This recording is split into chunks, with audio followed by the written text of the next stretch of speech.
Hey, it's Wednesday, so I'm giving you a view from the bridge, and so last night we had a first real joint council for the Bridge Church, and it's really interesting just to try and work out all kinds of little things, how team works together, the kind of finance and the stuff, but actually how do we love each other in our different churches and places, and how do we work out who we are.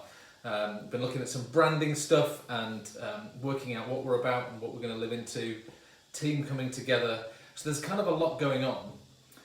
But at the same time, I haven't seen most of the bridge, most of you guys, for over a year. And I spend my time kind of going, do I still have a church that I lead? Where is everyone? How do we communicate?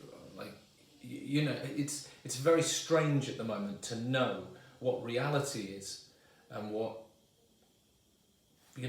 isn't there. Everything is through this strange medium, and I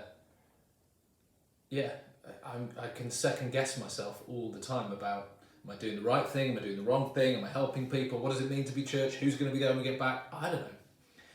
And in that time, a lot of our kind of anxieties and fears and the kind of false pictures of who we are can come up. And that's why, I guess, over the Advent, Christmas and the New Year, we're trying to look at the identity of God and who He is.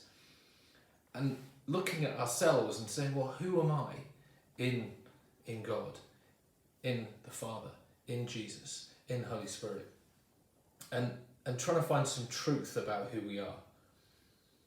Because it's very easy in the midst of isolation to just believe some lies, or not have the voice of that friend, or the things that spoke to you in the past. If you're worrying at the moment about various things, if you're stressed, if you're not sleeping, if all those kind of anxiety stuff is happening, well, what's the lie that we might be believing instead of the truth that God says about us, that God is for us? I know it's rubbish being on Zoom all the time, or whatever, FaceTime or Teams or whatever the thing is you're always on, but let's not give up on meeting together, on letting people speak into our life of difference, of not just talking to the same people who we talk around the same stuff with, but who gets to speak in? Who do we go for a walk with? How does God get to speak into our lives? I've just been for a walk with Gareth Irvine, which was just a real blessing for me, to kind of walk with a brother, and just talk about what's going on for both of us. Somebody different, somebody outside. I'm privileged to have those things, and I'm finding that lockdown 3 is harder than 1 and 2.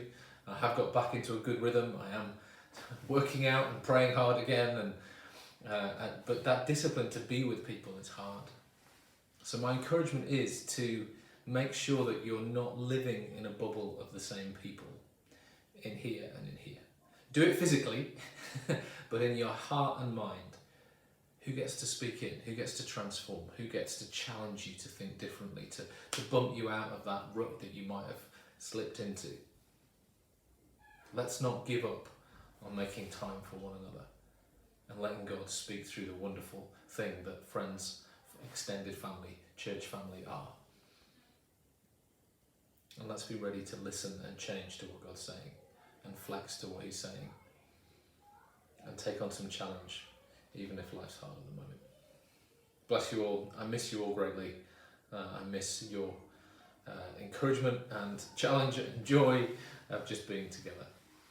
But let's stay together. Let's keep going. And let's be listening to our God and doing what He says. Bless you all.